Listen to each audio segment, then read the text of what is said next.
Welcome to big bang. This is Satish. TDP జనసేనతో BJP పొత్తు fix అయినట్లేనా? ఈ నెల 20న ప్రకటన ఉంటుందా? చంద్రబాబు పవన్ ఢిల్లీకి వెళ్లబోతున్నారా? సీట్ల సర్దుబాటుపై మూడు పార్టీలు అవగాహనకు వచ్చాయా? పొత్తుల వల్ల టికెట్లు రాని వారు బాధపడొద్దని, నేతలు త్యాగాలకు సిద్ధంగా ఉండాలని చంద్రబాబు చెప్పడం దేనికి నిదర్శనం? ఓవరాల్గా పొత్తులకు సంబంధించి పొత్తు ఫిక్స్ అయిందా? దీనికి సంబంధించి మనం బిగ్ బ్యాంగ్ డిబేట్లో మాట్లాడబోతున్నాం. చర్చలో పాల్గొంటున్నారు అధికార వైఎస్ఆర్ కాంగ్రెస్ పార్టీ నుంచి గ్రంథాలయ సంస్థ చైర్మన్, అధికార ప్రతినిధిగా ఉన్న కొండా రాజీవ్ గారు, అలాగే తెలుగుదేశం పార్టీ నుంచి ఆ పార్టీ నేత బ్రహ్మచౌదరి గారు, భారతీయ జనతా పార్టీ నుంచి ఆ పార్టీ అధికార ప్రతినిధి సుహాసన ఆనంద్ గారు డిబేట్లో జాయిన్ అవుతున్నారు. బ్రహ్మచౌదరి గారు, మీ పార్టీ అధినేత మాజీ ముఖ్యమంత్రి చంద్రబాబు నాయుడు కొద్ది రోజుల కిందట బీజేపీ అగ్రనేత అమిత్ షాతో భేటీ అయ్యారు. దాదాపు పొత్తులకు సంబంధించి ఒక చర్చ జరిగిందని అన్నారు. ఆ తర్వాత అటు సమావేశంలో ఏం జరిగిందన్న అంశాన్ని తెలుగుదేశం పార్టీ బయటికి చెప్పలేదు, అలాగే భారతీయ జనతా పార్టీ కూడా బయటికి ఎక్స్పోజ్ చేయలేదు. కానీ ప్రస్తుతం భారతీయ జనతా పార్టీ ఈరోజు రేపు జాతీయ కార్యవర్గ సమావేశాలు ఏర్పాటు చేసుకుంది. ప్రత్యేకంగా లోక్సభ ఎన్నికల్లో విజయం టార్గెట్గా వ్యూహాలు పావులు కదుపుతోంది. అంటే 19 లేదా 20న చంద్రబాబు నాయుడు, పవన్ కళ్యాణ్ ఇద్దరు ఢిల్లీ వెళ్ళే అవకాశం ఉందంటూ కొన్ని వార్తలు వినిపిస్తున్నాయి. ఆ వార్తల వాస్తవమేనా? పొత్తు ఖరారైనట్టయినా ఎప్పటికల్లా అధికార ప్రకటన ఉండే అవకాశం ఉంది? బ్రహ్మచౌదరి గారు. సతీష్ గారు, మీకు 10 టీవీ ప్రేక్షకులకు అందరూ కూడా నా వాయిస్ వస్తుందండి? వస్తుంది. బ్రహ్మచౌదరి గారు మాట్లాడండి. సతీష్ గారు, మీకు 10 టీవీ ప్రేక్షకులకు, డిబేట్ లో ఉన్నటువంటి నా కో ప్యానలిస్టులు రాజీవ్ గారికి అందరూ కూడా ధన్యవాదాలు, కృతజ్ఞతలు, శుభోదయం తెలియజేసుకుంటూ, గుడ్ మార్నింగ్ అండి. పొత్తులు అనేటివి ఎప్పుడైనా సరే ఎన్నికల సమయంలో ఉంటాయి. ఇది ఎన్నికల సమయం కాబట్టి అనివార్యంగా పొత్తుల గురించి మాట్లాడుకోవడంలో తప్పులేదు. కానీ ఏదేమైనా కూడా తెలుగుదేశం పార్టీ, జనసేన పార్టీ ఆంధ్రప్రదేశ్లో కలిసి ఎన్నికలకు వెళ్తున్నాం అన్నది ఉమ్మడిగా కూడా ప్రకటన చేయడం జరిగింది. ఉమ్మడిగా మేనిఫెస్టోను రూపకల్పన చేయడం జరిగింది. ఉమ్మడిగా కూడా అనేక సమావేశాలు ఏర్పాటు చేసుకోవడం జరిగింది. ఇప్పుడు కూడా నారా లోకేష్ గారు ఏదైతే శంఖారావం పేరుతోటి లోకేష్ గారు నియోజకవర్గాల్లో కార్యక్రమాలు ఏర్పాటు చేసుకుంటా ఉన్నారో వాటిల్లో కూడా జనసేన, టీడీపీ కూడా పూర్తిగా కూడా కలిసిపోయి పనిచేస్తా ఉన్నారు. కానీ ఇక్కడికి వచ్చేసరికి బీజేపీ పార్టీకి వచ్చేసరికి కేంద్రంలో అధికారంలో ఉన్నటువంటి పార్టీ బీజేపీ పార్టీ.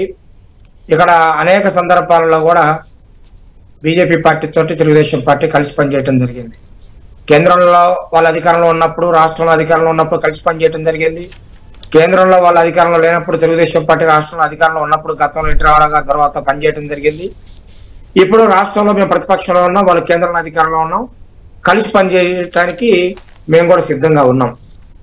కానీ మొన్న అమిత్ షా గారి నుంచి పిలుపు రావటం, చంద్రబాబు నాయుడు గారు వెళ్ళి కలవటం, ఆ తర్వాత బయటకు వచ్చిన తర్వాత కూడా చంద్రబాబు నాయుడు గారు సన్నిహితుల దగ్గర అక్కడ ఏం జరిగిందో కూడా పంచుకోవటం జరిగింది. వాటిని మన ఛానల్లో కూడా 10 టీవీ లాంటి ఛానల్లో కూడా ఏం జరిగిందో కొంతవరకు ప్రజలకి తెలియజేశారు.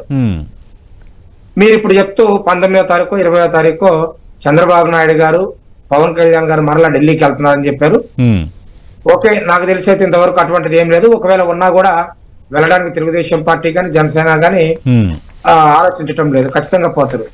కానీ తెలుగుదేశం పార్టీ బీజేపీతో పొత్తు పెట్టుకున్న గతంలో, నేడు జనసేనతో పొత్తు పెట్టుకున్న గతంలో, సిపిఐ సిపిఎం పార్టీలతో పొత్తు పెట్టుకున్నా కూడా బహిరంగంగా పొత్తు పెట్టుకుంటుంది.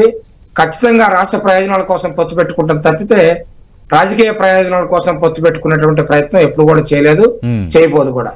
ఎందుకంటే 2014లో పొత్తు పెట్టుకునే సమయానికి కూడా రాష్ట్ర విభజన జరగటం, దానికంటే ముందు జరిగినటువంటి స్థానిక సంస్థల ఎన్నికల్లో కూడా ఎంపీటీసీలు, సర్పంచులు, ఎంపీపీలు, జెడ్పీటీసీలు ఆంధ్రప్రదేశ్ రాష్ట్రంలో పూర్తిగా తెలుగుదేశం పార్టీకి ఏకపక్షం అయిన తర్వాత జరిగినటువంటి చర్చల్లో బీజేపీ పార్టీ తోటి తెలుగుదేశం పార్టీ అలయన్స్ లో ముందుకెళ్లడం జరిగింది.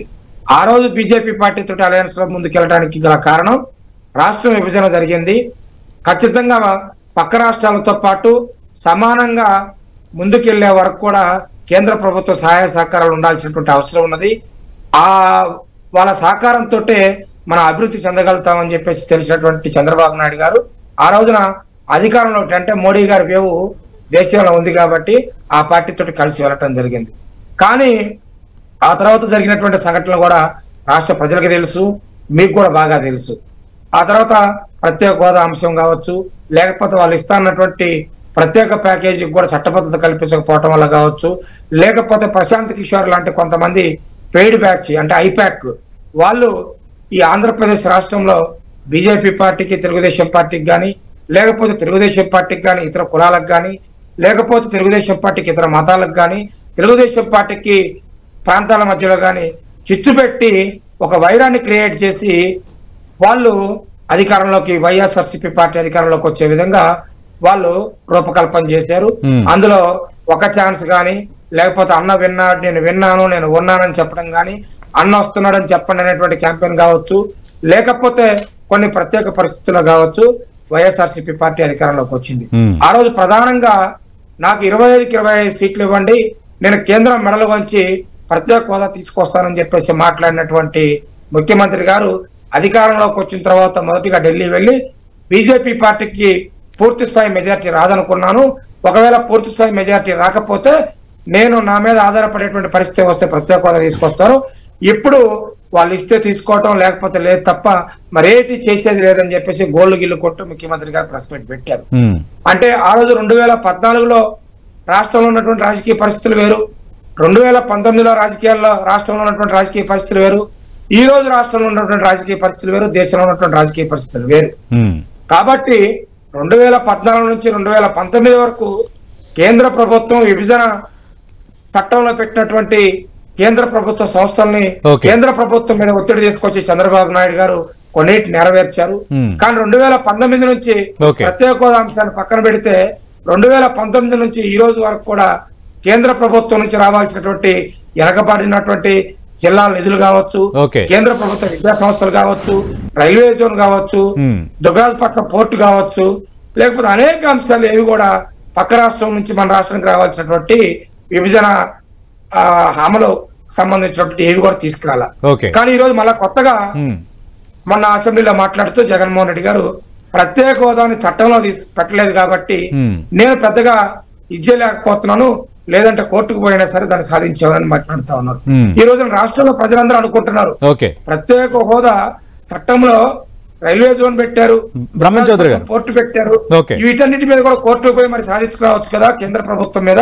కానీ అలాంటివి ఏమి చేయకుండా కూడా బ్రహ్మచౌదరి గారు అంతకు ముందు ఎన్డీఏలో ఉన్న మీకు బాధ్యత ఉంది, అలాగే ఆ తర్వాత అధికారంలోకి వచ్చిన వైఎస్ఆర్ కాంగ్రెస్ పార్టీకి బాధ్యత ఉంది. ఆంధ్రప్రదేశ్ కు విభజన హామీలను కేంద్రం చేయాల్సిన వాటిని ఖచ్చితంగా చేసే దిశగా పోరాటం చేయడం విషయంలో. అయితే ఇప్పుడు మీరు పొత్తు కుదుర్చుకున్నారు కాబట్టి ఇప్పుడు ఖచ్చితంగా మరి ప్రత్యేక హోదా ఇచ్చారా, లేదంటే ప్రత్యేక ప్యాకేజ్ ఇచ్చారని భారతీయ జనతా పార్టీతో పొత్తు కుదుర్చుకున్నారా, వెనుకబడిన జిల్లాల ప్యాకేజీ ఇచ్చారని పొత్తు కుదుర్చుకున్నారా, రైల్వే జోన్ పై స్పష్టత ఇచ్చారని పొత్తు కుదుర్చుకున్నారా, ఇలాంటి అంశాలన్నీ ఇప్పుడు మీకు ప్రశ్నించే పరిస్థితి తలెత్తుతుంది కదా. సతీష్ గారు భారతీయ జనతా పార్టీ ఏం చేసిందని మీరు పొత్తు పెట్టుకుంటున్నారనే ప్రశ్న ఆటోమేటిక్ గా మీ పొత్తు కుదిరిన తర్వాత ఫస్ట్ అధికార వైఎస్ఆర్ కాంగ్రెస్ పార్టీ కానీ మిగతా వాళ్ళ నుంచి వచ్చే ప్రశ్న. సతీష్ గారు దాదాపుగా 20 అంశాలను పొందుపరిస్తే 20 అంశాలను పొందుపరిస్తే ఆ రోజున ఐఐఎం కానీ, లేకపోతే ఐఐటీస్ కానీ, లేకుంటే ట్రైబల్ యూనివర్సిటీ కానీ, అదేవిధంగా ఇంకో కొన్ని సెంట్రల్ యూనివర్సిటీ కానీ చాలా అంశాలని అంటే తెలుగుదేశం పార్టీ అధికారంలో ఉన్నప్పుడు వెనకబడినటువంటి జిల్లాలకు రావాల్సినటువంటి నిధులు కానీ అన్నిటిని కూడా సమకూర్చాం. 33 సార్లు ఢిల్లీకి వెళ్ళి ప్రతిసారి కూడా రాష్ట్రానికి రావాల్సినటువంటి విభజన హామీలు కావచ్చు, లేకపోతే ఫండ్స్ కావచ్చు, వాటి గురించి చంద్రబాబు నాయుడు గారు కేంద్ర ప్రభుత్వం దగ్గరికి వెళ్ళారు. కేంద్ర ప్రభుత్వం తోటి ఏదైతే పోలవరానికి సంబంధించినటువంటి 7 మండలాలు తెలంగాణలో ఉండిపోయావు వాటిని ఆంధ్రాలో కలపకపోతే పోలవరం సాధ్యం కాదని చెప్పేసి కలిసి చంద్రబాబు నాయుడు గారు ప్రమాణ స్వీకారానికి ముందే కేంద్ర ప్రభుత్వం మీద ఒత్తిడి తీసుకొచ్చి ఆంధ్రప్రదేశ్ లో కలిపిన తర్వాత ప్రమాణ స్వీకారం చేసిన అంశాన్ని రాష్ట్ర ప్రజలు చూశారు. 13% ఉన్నటువంటి పోలవరం పనుల్ని 72% పూర్తి చేశారు కేంద్ర ప్రభుత్వం సహకారంతో. కానీ 5 సంవత్సరాలు 10 సంవత్సరాలు విభజన హామీల సాధన కోసం కేటాయించారు. 10 సంవత్సరాల రోజు విభజన హామీల చట్టానికి చట్టబద్ధత కల్పించారు. 5 సంవత్సరాల్లో 50 నుంచి 60% హామీలను నెరవేర్చుకున్నాం.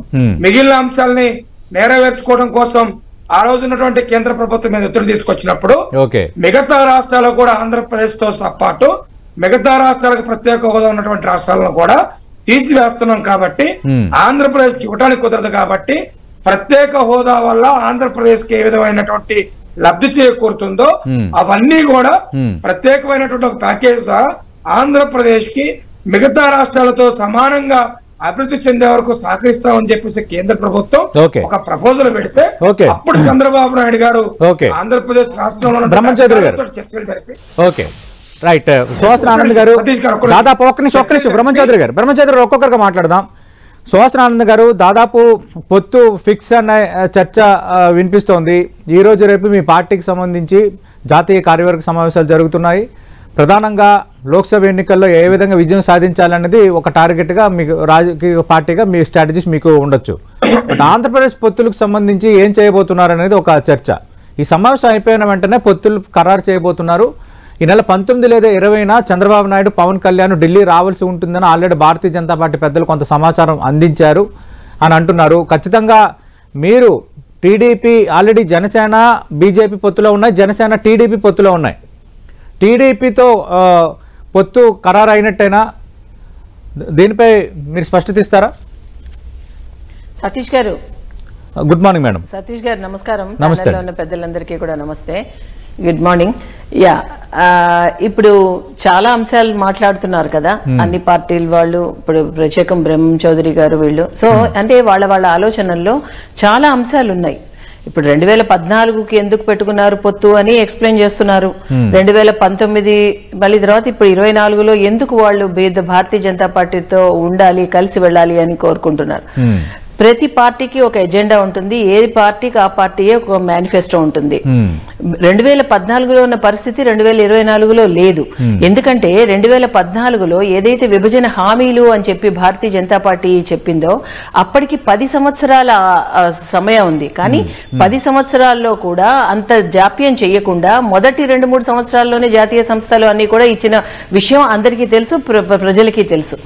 కానీ తర్వాత నేపథ్యంలో ఏ విధంగా భారతీయ జనతా పార్టీ పైన దుష్ప్రచారం జరిగిందో ఈ 10 సంవత్సరాలలో చాలా ఢక్కా మొక్కిలు తిని భారతీయ జనతా పార్టీ అంటే కేంద్రం నుంచి ఎన్ని నిధులు వస్తున్నా ఇక్కడ ఎక్కడా కూడా అభివృద్ధి ఆగకుండా ఒక జాతీయ ఒక ప్రాజెక్ట్స్ కూడా అంటే అటు పోలవరం ఏంటి అన్ని కూడా, ఎందుకంటే మనకు ఒక ఫెడరల్ స్ట్రక్చర్ లో ఏదైనా సరే కేంద్రం నుంచి రిలీజ్ అయిన తర్వాత రాష్ట్ర ప్రభుత్వం కూడా సహకరించి, ఎందుకంటే రాష్ట్రంలో ప్రజలు ఒక ప్రభుత్వం ఏర్పాటైన తర్వాత ఆ రాష్ట్ర ప్రజల కోసం, రాష్ట్ర అభివృద్ధి కోసం ఇంకొక 2 స్టెప్స్ ఎక్కువగా ఆలోచన చేయాలి ఆ రాష్ట్ర ప్రభుత్వం. కానీ దీనికి రివర్స్ గా మనకి ఈ 10 సంవత్సరాలు చూసినట్లయితే వచ్చిన నిధులతో పాటు రాష్ట్రంలో వాళ్ళు జనరేట్ చేసుకున్న సోర్సెస్ ఏ విధంగా మనం జనరేట్ చేసుకోవచ్చు మనకున్న రాష్ట్రంలో ఉన్న పరిస్థితులు, అంతేకాకుండా రాష్ట్రం నుంచి ఇక్కడున్న పరిస్థితులు ఎప్పటికప్పుడు కేంద్రానికి చెప్తూ ఉంటే అక్కడి నుంచి కూడా సహాయ సహకారాలు ఇమ్మీడియట్ గా హుటాహుటిన అందే పరిస్థితి మనం చూసాం. అందులోనూ డైరెక్ట్ బెనిఫిట్ ట్రాన్స్ఫర్ ఎంత బాగా తీసుకొచ్చి కేంద్ర ప్రభుత్వం ఇప్పుడున్న మోదీ గారు ఎంత పర్ఫెక్ట్ గా దాన్ని అమలు చేస్తున్నారో ప్రజలందరికీ తెలిసిన విషయమే. సో ఎన్ని విరివిగా జరుగుతున్నప్పుడు రాష్ట్రంలో జరిగిన విషయాలందరికీ తెలుసు. ఎంతసేపు కక్ష సాధింపు చర్యలు, ఇక్కడ ఉన్న రాజకీయాలకు ఇచ్చినంత ప్రిఫరెన్స్ రాష్ట్ర ప్రయోజనాలకు కనుక ఇచ్చుంటే డెఫినెట్ గా ఇక్కడ రాష్ట్రం బాగుపడేది. అంటే ఏదైనా ఒకటి ఇస్తే, ఏదైనా ఒకటి శాంక్షన్ చేస్తే అంతా మా ఒత్తిడి వల్లే, ఇక్కడున్న ఈ స్థానిక పార్టీల వల్లేనే మేము చేసిన కృషి అని వాళ్ళు ఏ విధంగా అయితే వాళ్ళ పేర్లు చెప్పుకుంటున్నారో, ఏదైనా రాకపోతే అది వాళ్ళ వైఫల్యం అని చెప్పకుండా ఇదంతా కేంద్ర వైఫల్యం అని చాలా ఈజీగా నెట్టేస్తూ ప్రతి దానికి భారతీయ జనతా పార్టీని బూచిగా చూపిస్తూ ఈ విధమైన ఒక అంటే ఒక దుష్ప్రచారానికి తెరలేపినందువలన ఈ రోజు ఈ పొత్తుల వ్యవహారం కూడా అన్ని అవగాహనలోనే పెట్టుకునే చేస్తారు సతీష్ గారు. ఎందుకంటే అవే అంశాలు ఉన్నాయి, ఇవాళ ఏం కొత్త అంశాలు ఏం లేవు. 2014లో ఏవైతే అంశాలు ఉన్నాయో 2019లో ఏ అంశాల కోసం ఎవరు మా పార్టీని విదిలి వెళ్లారో మళ్ళీ ఇప్పుడు 2024లో కూడా అవే అంశాలు లైవ్ లో ఉన్నాయి. అన్ని అంశాలతోనూ మేము ఎప్పటికప్పుడు చాలా క్లియర్ గా కేటగారికల్ గా మేము స్టెప్ బై స్టెప్ చేస్తూ వస్తున్నాము. అండ్ మా దగ్గర ఎక్కడ ఫికిల్డ్ స్టేట్మెంట్స్ లేవు. ఒకటి చెప్పామంటే అది చేస్తాము, చేసి చూపిస్తున్నాం. గతంలో తెలుగుదేశం పార్టీ పొత్తు ఉందా, ఇప్పుడు పొత్తు పెట్టుకుంటుందా, ఈ అంశాలని పక్కన పెడితే ఆంధ్రప్రదేశ్ పునర్విభజన చట్టం ప్రకారం, పునర్వ్యవస్థీకరణ చట్టం ప్రకారం ఖచ్చితంగా ఆంధ్రప్రదేశ్కు చేయాల్సినవి చాలా ఉన్నాయి, కేంద్రం అడ్రస్ చేయాల్సినవి ఉన్నాయి కదా. ఇప్పుడు పోలవరంకి సంబంధించి సవరించిన అంచనా వ్యయాన్ని ఎక్కడ కేంద్రం పూర్తి స్థాయిలో ఇచ్చిందన్నది మొదటి ప్రశ్న. 2 వెనుకబడిన జిల్లాల ప్యాకేజ్, 3 రైల్వే జోన్ అన్నారు విశాఖ కేంద్రంగా. రైల్వే జోన్కి సంబంధించి మీరు స్థలం ఇవ్వలేదు అధికార వైఎస్ఆర్ కాంగ్రెస్ పార్టీ అని మీరు ఆరోపణ చేస్తున్నారు. మీ 3 ప్రపోజల్స్ పెట్టామని వైఎస్ఆర్ కాంగ్రెస్ పార్టీ చెప్తోంది. ఇలాగ కొన్ని విభజన అంశాలు చాలా ఉన్నాయి. అంటే 10 ఏళ్ళు అయినా కూడా ఇంకా తేలని అంశాలు చాలా ఉన్నాయి. ఏదైతే వచ్చిందో దాని వెంటనే మనం క్లారిఫై తేలకుండా ఉండడానికి కారణం ఏమిటి, ఎవరు బాధ్యులు దానికి? పోలవరం ఎవరు చేస్తానని చెప్పారు, రాష్ట్ర ప్రభుత్వం చేస్తానని టేకప్ చేసింది. చాలా క్యాట్ వాక్స్ చేశారు. అంత ముందు కూడా ప్రభుత్వం కూడా దాన్ని ఇగో ఇంత కట్టేసాం అంత కట్టేసాం స్టేట్మెంట్స్ ఇచ్చారు. మా హయాంలో 70% అయిపోయింది పోలవరం, 80% అని ఆ ప్రభుత్వాలే కదా స్టేట్మెంట్స్ ఇచ్చాయి. తర్వాత ఎందుకు ఇక్కడ జాప్యం జరుగుతోంది అన్నప్పుడు కేంద్రం నుంచి జలవనరుల శాఖ మంత్రి వచ్చినప్పుడు ఇక్కడ జరుగుతున్నది ఒకటి, దీనికి ఇంకా ఏం కావాలి, క్లారిఫికేషన్స్ ఏం కావాలి, ఇంకా ఎంత కావాలి అంటే ప్రతిదీ కూడా ఒక ప్రాజెక్ట్ రిపోర్ట్స్ ఉంటాయి. ఇక్కడ ఉన్న జరిగిన దాన్ని బట్టి వెంటనే శాంక్షన్స్ జరుగుతాయి. సో ఇక్కడ జరగకుండా ఎంతసేపు ఈ కాలయాపన చేసేసి కేంద్రం పైన నెట్టడం అనేది ఒక పాయింట్ అయితే, ఇంకొక విషయం రైల్వే జోన్ విషయం. రైల్వే జోన్ అన్నది 2019 ఫిబ్రవరి 27న శాంక్షన్ అయిపోయింది. డిపిఆర్ కూడా రెడీ అయింది. డిపిఆర్ కూడా రెడీ అయినప్పుడు ఏంటి ప్రాబ్లం? మరి ల్యాండ్ ఇష్యూ స్టేట్ కాకపోతే ఇంకెవరు ఇవ్వాలి? అది కూడా 53 ఎకరాలు ముదరవలస అన్న దానిలో కూడా ఏదో ఇంతకు ముందు కూడా ఇచ్చారు, కానీ అది ముంపు ప్రాంతం అని చెప్పడం కూడా జరిగింది. దానిపైన ఎవరికి చిత్తశుద్ధి ఉంది అంటే ఇక్కడ క్లియర్ గా జరుగుతోంది. రాష్ట్రంలో ఉన్న అభివృద్ధికి, రాష్ట్ర ప్రయోజనాలకి కేంద్ర ప్రభుత్వానికి ఉన్న చిత్తశుద్ధి రాష్ట్ర ప్రభుత్వాలకు ఎందుకు లేదు? అది మా ప్రశ్న. రైట్. పొత్తు ఖచ్చితంగా ఖరారయ్యే అవకాశం ఉందా? 19 లేదా 20న చంద్రబాబు నాయుడు పవన్ కళ్యాణ్ కు ఢిల్లీ నుంచి పిలుపు కూడా ఉంది, ఢిల్లీ వెళ్తున్నారంటూ ఒక చర్చ జరుగుతోంది. ఎప్పటికల్లా తేలుస్తారు ఇక ఆంధ్రప్రదేశ్ లో పొత్తులపై? ఎవరి ప్రయోజనాలు వాళ్ళు ఆలోచించుకుంటూ పొత్తులకి ముందుకు సాగడం జరుగుతుందండి అన్ని పార్టీలు కూడా, ఎవరైనా సరే. సో అలయన్స్ అన్నది ఒక్కొక్కసారి అది రాజకీయంలో సర్వసాధారణమైన ఒక ప్రక్రియ. సో మాకు కేంద్ర ప్రభుత్వంలో ఈ చర్చలు జరగడము, ఈ నిర్ణయం తీసుకోవడము కేంద్ర స్థాయిలో జరుగుతాయి. అక్కడ నుంచి మాకు ఏం విషయం వచ్చినా అక్కడి నుంచి మాకు ఒక డెసిషన్ అన్నది వచ్చిన వెంటనే దానిపైన మేము స్పందించగలం తప్ప రాష్ట్రంలో ఉన్న భారతీయ జనతా పార్టీ చాలా చిత్తశుద్ధితో ఆల్రెడీ నియోజకవర్గాల్లోనూ మాకు క్యాండిడేట్స్ ఉన్నారు. రాజు గారు already Bharatiya Janata party TDP జనసేనతో పొత్తుకు రాజాపురంగా సిద్ధమైపోయింది అంటున్నారు. ఆల్రెడీ జనసేనతో పొత్తుంది, తెలుగుదేశం పార్టీతో పొత్తుకు సంబంధించి కూడా ఈ నెల 20న ప్రకటన చేయొచ్చు అంటున్నారు. ఆల్రెడీ దానికి సంబంధించి ఎవరెవరు ఎక్కడ పోటీ చేయాలన్న విషయంపై కూడా, అంటే సీట్ల సర్దుబాటుపై కూడా 3 పార్టీలు ఒక క్లారిటీకి వచ్చాయనేది లేటెస్ట్గా ఈరోజు కొన్ని పత్రికలు వస్తున్న వార్తలు బట్టి మనకి తెలుస్తోంది. సార్ సతీష్ గారు, మీకు మీతో పాటు పాల్గొన్న ప్యానలిస్టులకి 10 టీవీ న్యూస్ ఛానల్ వీక్షకులందరూ కూడా నా హృదయపూర్వక నమస్కారాలు. శుభోదయం సార్. ఒకటి, రానున్నటువంటి ఎన్నికల సంగ్రామంలో జగన్మోహన్ రెడ్డి గారిని ఎదుర్కోవాలి అంటే సింగిల్ గా చేతగాని పార్టీలన్నీ కూడా మూటగట్టుకుని ముప్పెట్ట దాడి చేయడానికి వస్తున్నాయి. అయితే వాళ్ళు వచ్చే ముందు ప్రజలకు వాళ్ళ ముగ్గురు కూడా, అంటే ఇన్ కేసు వాళ్ళు కలిస్తే సమాధానం చెప్పాల్సినటువంటి అంశాలు చాలా ఉంటాయి. ఒకప్పుడు ఇప్పుడు ఇంతగా మాట్లాడుతున్నటువంటి సుహాసిని ఆనంద్ గారు ఏదైతే భారతీయ జనతా పార్టీ వారి అధినేత ప్రధానమంత్రి నరేంద్ర మోడీ గారే పోలవరం ఏటీఎంఏ సన్నే ఏటీఎంఏ అని చెప్పి నారా లోకేష్ కి సన్ రైజింగ్ స్టేట్ అంటే ఆంధ్రప్రదేశ్ కాదు, కేవలం లోకేష్ రైజ్ చేయడానికి మాత్రమే అవినీతిని పోలవరాన్ని ఏటీఎం ను వాడినట్టు చంద్రబాబు నాయుడు వాడుతున్నాడు అని చెప్పి సాక్షాత్ దేశ ప్రధానమంత్రి గారు ఆంధ్రప్రదేశ్ వచ్చి మాట్లాడిల్లారే. ఈ రోజు అటువంటి అవినీతి పరుడైనటువంటి చంద్రబాబు నాయుడు మీరు పొత్తు పెట్టుకోవడానికి సిద్ధపడుతున్నారా? లేదా చంద్రబాబు నాయుడు దేశంలోనే మోడీ కన్నా నిజాయితీ పరుడు కాబట్టి ఆ రోజు మోడీ గారు తప్పుగా మాట్లాడారని మీరు ఒప్పుకొని ఇప్పుడు పొత్తుకు సిద్ధపడుతున్నారు అన్నటువంటిది ప్రజలకి బీజేపీ పార్టీ వారు తర్వాత సమాధానం చెప్పాలి.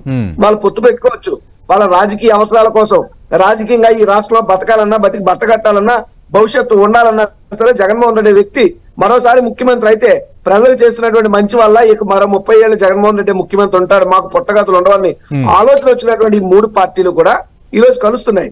ఇదే నరేంద్ర మోడీ గారిని మరి ఎంత గౌరవంగా ఇప్పుడు మాట్లాడుతున్నారో ఇదే చంద్రబాబు నాయుడు గారు బావమరిది అయినటువంటి లోకేష్ కుమార్ మామయ్య అయినటువంటి బాలకృష్ణ గారు నిండు సభలో ప్రధానమంత్రి మోడీని గారిని టీలో ఏగతో పోల్చి నపుంసకుడని తిట్టి, మోడీ గారు భార్యను తిట్టి, ఇన్ని తిట్టిన తిట్లు వీళ్ళకి ఎంత ఇది లేకపోతే వాళ్ళతో కలుస్తున్నారు, అన్ని తిట్టుకున్న బీజేపీ వాళ్ళకి ఎంత లేకపోతే వీళ్ళతో కలుస్తున్నారు. ఇవన్నీ ప్రజల నుండి ఉత్పన్నం అవుతున్నటువంటి 2 పార్టీలకు లేని అభ్యంతరం మీకెందుకు? ఇప్పుడు నాకు అభ్యంతరం లేదని ఆల్రెడీ చెప్తున్నా. ప్రజల నుండి ఉత్పన్నమయ్యే ప్రశ్నలకు వీళ్ళ సమాధానం ప్రజలకు చెప్పాలి. ఇప్పుడు వాళ్ళ అనేక అంశాలు లేవనెత్తినప్పుడు ఇంకోటి విషయం, ఇదే వీళ్ళు నిజంగా రాజకీయంగా కాదు రాష్ట్ర ప్రయోజనాల కోసం చేస్తున్నాం అని అనుకుంటే పొత్తు మాత్రం ఇదే జనసేన అధినేత పవన్ కళ్యాణ్ గారు మోడీ గారు పాచిపోయిన లడ్లు ఇచ్చాడు అని అన్నారు.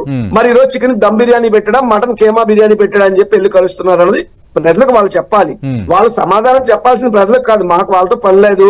వాళ్ళ ముగ్గురు కలిపి వచ్చిన రాష్ట్ర ప్రయోజనాలు నెరవేర్చడంలో కేంద్ర ప్రభుత్వం ఎప్పుడు చిత్తశుద్ధితోనే వ్యవహరించింది. రాష్ట్ర ప్రయోజనాల ప్రయత్నాలే కరెక్ట్ గా లేవని ఇప్పుడు శోషణ ఆనంద్ గారు విశాఖ రైల్వే జోన్ అంశాన్ని ప్రస్తావించారు. 53 ఎకరాల స్థలం ఇచ్చారు, అది ముంపు ప్రాంతం ఇచ్చారు, మాకు మైదాన ప్రాంతం కావాలి, ముంపుకు గురికాని ప్రాంతం కావాలని అడిగాము. ఇప్పటికీ రాష్ట్ర ప్రభుత్వం ప్రపోజల్ పంపలేదు, దానికి కేంద్రాన్ని పూర్తిగా చూపుతున్నారు. ఇది బీజేపీ చేస్తున్న ఆరోపణ. సతీష్ గారు, సుహాస్ నారాయణ గారు వైజాగ్ నుండే మాట్లాడుతుంటారంటే నాకు తెలుసు. But I don't know whether she is local or belongs to native of Vizag అని నాకు I don't have clarity. Subject to correction. మొరసల్లావ్ అనే ప్రాంతం, ఆవిడ ములగవలస ఏదో చెప్పారు, అది ములగవలస కాదమ్మా, మొరసల్లావ్ దగ్గరలోని. మొరసల్లావ్ అనే ప్రాంతం అయితే ముంపు ప్రాంతం అని అంటే ఇంకా అంతకన్నా దారుణం దుర్మార్గం లేదు. మొరసల్లావ్ అనే దానికి మా చిన్నప్పటి నుండి పిక్నిక్కి వెళ్లే ప్లేసే. ఎంత ఖాళీ ఉంటుందో, ఓ పక్క రిజర్వాయర్ ఉంటది, ఓ పక్క చాలా బ్రహ్మాండంగా ఉంటది. ఈ రోజు కూడా విశాఖపట్నం పిల్లలందరూ మొరసల్లావ్ పార్క్ స్కూల్ వాళ్ళు తీసుకెళ్తారు పిక్నిక్ కానీ ఇంకోటి కానీ. అక్కడ అంతా నివాసయోగ్యం ఉన్నటువంటి ప్రాంతాలు చుట్టుపక్కల. అయితే ఇదే రైల్వే జోను, మేము అడిగిన రైల్వే జోన్ ఏంటి, మేము రక్తాలు చిందించి లాఠీ దెబ్బలు తిని రైళ్లు కట్టంగా పడుకుని అనేక పోరాటాలు మేము చేసాం రైల్వే జోన్ కోసం. We are one who fought for railway zone, it is our birth right. With Waltair division ఇవ్వాల్సి ఉంటే మనిషికి రేఖ తీసేసి ముండాన్ని ఇచ్చినట్టు వాల్టేర్ డివిజన్ తీసి పేరుకి విశాఖ రైల్వే జోన్ ఇచ్చారు. సరే పోనీ ఏదో ఒకటి ఇన్నాళ్ళకి వచ్చిందిరే బాబా అని మేము అనుకుంటే, ఆ విశాఖ రైల్వే జోన్ కి సంబంధించి ఏం చేశారండి, కనీసం చంద్రబాబు నాయుడు గారి గతంలో ఇబ్బందులతో కూడినటువంటి టెక్నికల్ గా, అప్పుడు ముఖ్యమంత్రి టెక్నికల్ గా న్యాయ వ్యవస్థలో కొన్ని చిక్కుముళ్ళు ఉన్నటువంటి ల్యాండ్ ని వాళ్ళకి ఇవ్వడం జరిగింది. దాన్ని వీళ్ళు ఎవరు కూడా కూర్చుని సార్ట్అవుట్ చేయలేదు. మా ప్రభుత్వం తర్వాత మేము సార్ట్అవుట్ చేసి 53 ఎకరాలు ట్రెంచింగ్ చేసి, నేను మా విశాఖపట్నం నుంచి చెప్పగలను ధైర్యంగా, 3 అడుగుల లోతు కూడా క్లియర్ గా తవ్వి వాళ్ళకి ఇగో ఇది మీకు ఇస్తున్నటువంటిది, మీ తాలూకా ప్రాజెక్ట్ ఆఫీసర్ పంపించండి, మా తాలూకా ప్రాజెక్ట్ ఆఫీసర్ జోన్ 2 కమిషనర్ మేము వేస్తున్నాం, అతను కాంటాక్ట్ నెంబర్ ఇది, యూ రెస్పాండ్ అని చెప్పిన తర్వాత దాదాపు 2 నెలల పాటు కూడా రెస్పాండ్ అవ్వకుండా, కనీసం మ్యూచువల్ కమ్యూనికేషన్ ఇవ్వకుండా 2 నెలల తర్వాత బీజేపీ పార్టీ వాళ్ళు వచ్చి ఇక్కడ రాష్ట్ర ప్రభుత్వం మాకు ల్యాండ్ ఇవ్వలేదండి, మేము చెప్తామండి అబద్ధాలు, మీరు కూర్చుని అమ్మేయండి, ఏ ఎటకారమా, ఇంత మోసం చేయాలా పబ్లిక్ ని. ఇంకొక విషయం, ఇప్పుడు ఏదైతే డీబీటీ గురించి చాలా గొప్పగా చెప్తున్నారు సుహాస్ నారాయణ గారు, డీబీటీకి ఒక బ్రాండ్ అంబాసిడర్ దేశంలో ఉన్నాడంటే that is YS Jaganmohan Reddy గారు. మేము డీబీటీ అంత పర్ఫెక్ట్ గా చేశాం కాబట్టి ధైర్యం పైసా అవినీతి లేకుండా ప్రజలకు ఇవ్వగలిగాం. రైట్. బ్రహ్మం చౌదరి గారు, అంటే ఇప్పుడు ఈ సీట్ల సర్దుబాటుకు సంబంధించి కూడా ఒక క్లారిటీ వచ్చిందంటున్నారు. భారతీయ జనతా పార్టీ ఎక్కువ ఎంపీ స్థానాలు అడుగుతుందన్నది ఒకవైపు జరుగుతున్న చర్చ. టెంటేటివ్ గా ఎన్ని సీట్లు ఇచ్చే అవకాశం ఉంది? ఈ నెల 20నే మరో వార్త వినిపిస్తుంది ఏంటంటే, ఇంకా అధికారికంగా కాకపోయినా ఈ నెల 20నే రాబోతున్న లోక్సభ ఎన్నికలు, అలాగే ఆంధ్రప్రదేశ్ మిగతా రాష్ట్రాలకి కొన్ని ఎక్కడైతే లోక్సభ ఎన్నికలతో పాటు ఎన్నికలు జరుగుతున్నాయి వాటికి సంబంధించిన నోటిఫికేషన్ కూడా వచ్చే అవకాశం ఉందంటున్నారు. అంటే షెడ్యూల్ ప్రకటన ఉండే అవకాశం ఉందంటున్నారు. సతీష్ గారు, ఏంటి, ఎన్ని సీట్ల ఎమ్మెల్యే సీట్లలో పోటీ చేస్తారు, ఏ పార్టీ పోటీ చేస్తుంది, లేకపోతే ఎన్ని ఎంపీ సీట్లు పోటీ చేస్తారు అనేది అధిష్టానం తీసుకున్నటువంటి నిర్ణయాలు. అవి ఇంకా కూడా చాలా ఇనీషియల్ స్టేజ్ లో ఉన్నాయి. ఇంకా కూడా వాటికి సంబంధించినటువంటి అంశాలు ఏవి కూడా పార్టీ అధిష్టానం ఇంకా కూడా, అంటే మా స్థాయిలో మాకు సమాచారం లేదు. ఖచ్చితంగా బీజేపీ పార్టీ మాత్రం తెలుగుదేశం పార్టీతో కలిసి, అంటే నాకున్నటువంటి సమాచారం లేదా నా వ్యక్తిగత అభిప్రాయం ఏంటంటే, వాళ్ళకు పూర్తి స్థాయిలో మెజారిటీ వస్తున్నప్పుడు కూడా, మొన్న మనం పేపర్ లో చూసిన కానీ ఛానల్లో వచ్చినటువంటి అంశాలు కానీ, అమిత్ షా ఇలా చెప్పాడు, ఇలా జరిగిందని చదివిన తర్వాత నాకు అర్థమైంది ఏంటంటే, సౌత్ ఇండియాలో ఉన్నటువంటి రీజనల్ పార్టీస్ కావచ్చు, ఏ ఇతర పార్టీలు కావచ్చు, క్రెడిబిలిటీ ఉన్నటువంటి కొంతమంది లీడర్స్ ని కలిసి ఎన్డీఏ ముందుకు వెళ్ళాలని చెప్పేసి అనుకుంటుంది. సో సౌత్ ఇండియాలో క్రెడిబిలిటీ ఉన్నటువంటి లీడర్ గా డెఫినెట్ గా ఎవరైనా ఇలా ఓడిపోయి ఉండొచ్చు, లేకపోతే 23 సీట్లు వచ్చి ఉండొచ్చు, కానీ డెఫినెట్ గా ఇండియన్ పాలిటిక్స్ లో టాల్ పర్సన్ చంద్రబాబు నాయుడు గారు. ఎవరైనా సరే అది యాక్సెప్ట్ చేయాల్సినటువంటి ట్రూత్ కాబట్టి ఖచ్చితంగా అమిత్ షా గారు కానీ, మోడీ గారు కానీ తెలుగుదేశం పార్టీతో ఆంధ్రప్రదేశ్ లో కలిసి ఎన్నికలకు వెళ్తే బాగుంటది, సయోధ్య గాని జోడీ గాని అనేటువంటి ఆలోచనతో ఉన్నట్టు మనకు అర్థమవుతా ఉంది. ఈ రోజు వాళ్ళది జాతీయ కార్యవర్గ సమావేశాలు ఉన్నాయి కాబట్టి వాళ్ళు ఎలాంటి నిర్ణయం తీసుకున్నా కూడా తెలుగుదేశం పార్టీ బీజేపీ పార్టీ తోటి పొత్తు సుహాస్ ఆనంద్ గారు, ఓకే సతీష్ గారు పొత్తు ఉన్నా పొత్తు లేకపోయినా జనసేన టీడీపీ కలిసి ఆంధ్రప్రదేశ్ లో పోటీ చేయబోతా ఉన్నాయి. ఏదైతే 6 నెలల సంవత్సరం క్రితం జరిగినటువంటి ఆంధ్రప్రదేశ్ లో 9 జిల్లాల్లో జరిగినటువంటి గ్రాడ్యుయేట్ ఎమ్మెల్సీల్లో 3కి 3 ఎమ్మెల్సీలు కూడా తెలుగుదేశం పార్టీ గెలిచి విజయడంకా మోగించింది. ఆ తర్వాత ఇదేం కర్మ గాని, బాధడి గాని, భవిష్యత్తు గ్యారంటీ గాని, లోకేష్ గారు ఇవ్వగలం గాని, నేడు జరుగుతున్నటువంటి శంకరావం గాని ప్రజల నుంచి వస్తున్నటువంటి స్పందన చూశాక ఆంధ్రప్రదేశ్ చంద్రబాబు నాయుడు గారి అభివృద్ధి చెందుతుంది. చంద్రబాబు నాయుడు గారు ముఖ్యమంత్రి ఉంటేనే ఆంధ్రప్రదేశ్ సంక్షేమంలో ముందుకెళ్తుంది. చంద్రబాబు నాయుడు గారి వల్ల ఏదైనా సాధ్యం. మరోసారి జరిగిన తప్పుని మరొకసారి రిపీట్ కాకుండా జరిగినటువంటి సుహాసిని ఆనంద్ గారు, మీ పార్టీ నేత ప్రధాన కార్యదర్శి విష్ణువర్ధన్ రెడ్డి మాకు ఖచ్చితంగా సీఎంషిప్ కావాలి, 40 సీట్లు మించి కావాలంటూ నిన్న ఒక ప్రకటన చేశారు. నిజంగా అది మీ పార్టీ డిమాండా లేదంటే ఆయన వ్యక్తిగత అభిప్రాయంగా చూడాలా? 100% అది వారి వ్యక్తిగత అభిప్రాయం. అదే కాకుండా అంటే ఒక కార్యకర్తలు కానీ ఒక నాయకులు కానీ ఏ పార్టీలో అయినా సరే ఎవరైనా సరే ఆ పార్టీ బలంగా ఉండాలి ఆ రాష్ట్రంలో అని కోరుకోవడం అన్నది సహజమైన ప్రక్రియ. మే అందరం కూడా ఎప్పుడైతే 175 స్థానాల్లో పోటీకి రెడీగా ఉన్నామో, 25 పార్లమెంట్ స్థానాల్లో రెడీగా ఉన్నామో, ఈ సమయంలో పొత్తు వ్యవహారం అన్నది వచ్చినప్పుడు అది ఒక కొలిక్కి రాకపోయినా కానీ ఇక్కడ జరుగుతున్న ప్రచారం ఏంటి అంటే మీ మాధ్యమం ద్వారా అన్ని చోట్ల కూడా ఆ భారతీయ జనతా పార్టీకి 1% కూడా తక్కువ లేదు కాబట్టి ఉత్పన్నం అవుతున్న తరుణంలో అంటున్నా అంటే గత ఎన్నికలకి ఇప్పటికి ఏమండి రోజులు మారుతున్నప్పుడు time will decide who will come up. అలాంటప్పుడు 2014లో ఉన్న విషయాలు 2024లో ఉందా పరిస్థితి ఏంటి ఇవాళ ఇతర పార్టీలకి? మనం అది కనుక ఆలోచిస్తే అటువంటి ఒక ప్రయత్నం జరుగుతున్న టైంలో ఇది ఎట్టి పరిస్థితుల్లోనూ అది కాదు. మాకు ఎంత బలం, అందులోనూ రీసెంట్ గా మోదీ గారు ఏదైనా సరే యాంటీ ఇన్కంబెన్సీ ఒకసారి అయిన తర్వాత రెండోసారి రాదు అని వీళ్ళందరూ చట్టాపట్టాలు వేసుకుని ఇంకా చాలా వేరే ఒక అలయన్స్ ఒకటి ఫామ్ అయింది కదా. మరి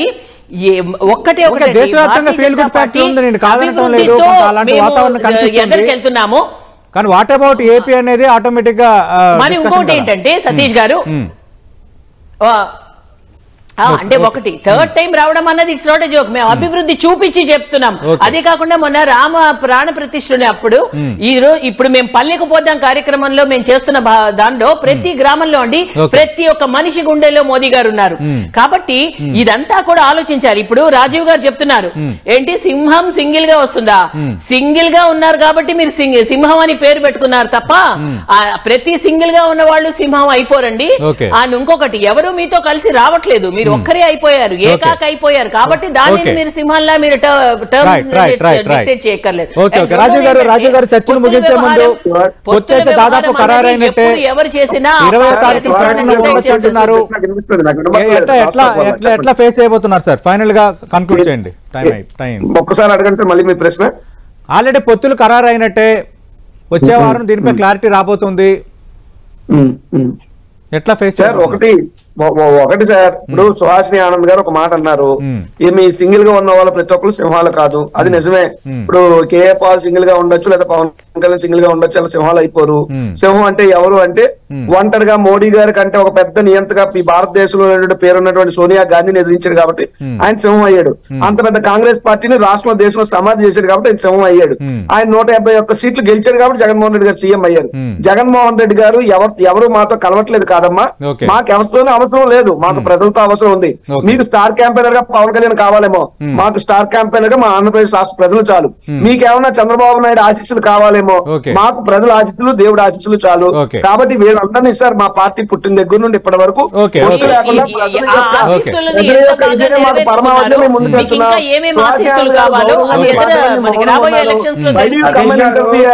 మీరు చేతగాని దద్దమ్మ పార్టీ, బీజేపీ అంటే బాబు జనసేన పార్టీ, మీకు దమ్ము లేదు, సింగిల్ గా వచ్చే పరిస్థితి లేదు. ఈరోజు జగన్మోహన్ పౌరుడు సింహాన్ని కూడా మీలాంటి తోడేడు పార్టీలని ఒకటవుతున్నాయి. మీరు ముగ్గురు వచ్చిన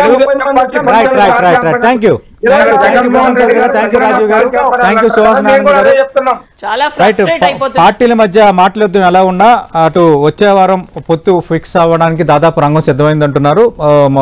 కొంత వస్తున్న ఇన్ఫర్మేషన్ ప్రకారం 19 లేదా 20 ఢిల్లీకి చంద్రబాబు నాయుడు అలాగే పవన్ కళ్యాణ్ వెళ్లబోతున్నారు. 20 షెడ్యూల్ కూడా వచ్చే అవకాశం ఉందన్న ప్రచారం ఒకవైపు సాగుతోంది. ఈ 2 రోజులు లోక్సభ ఎన్నికల సమాయత్తపై భారతీయ జనతా పార్టీ జాతీయ కార్యవర్గ సమావేశాలు జరుగుతున్న నేపథ్యంలో ఇంకా అంటే సోమవారం నుంచి పూర్తి స్థాయిలో ఈ పొత్తులు పెట్టుకున్న పార్టీలపై ఉన్న అంశాలని పూర్తిగా తేల్చేయాలని already Bharatiya Janata party parliamentary board ఒక నిర్ణయం తీసుకుందన్న వార్తలు కూడా వినిపిస్తున్నాయి. ఏదేమైనా ఇంకా తిరిగి టీడీపీ, జనసేన, భారతీయ జనతా పార్టీ కలిసే పోటీ చేయబోతున్నాయి. తిరిగి ఎన్డీఏలోకి టీడీపీ వెళ్ళబోతుంది. ఆల్రెడీ జనసేన ఎన్డీఏలో ఉంది కాబట్టి ఈసారి ఈ సీట్ల సర్దుబాట్లు ఎలా ఉండబోతున్నాయి అన్న దానిపైన రానున్న 4-5 రోజుల్లో కూడా స్పష్టత వచ్చే అవకాశం కనిపిస్తోంది. ఇది వాటి బిగ్ బ్యాంగ్ డిబేట్.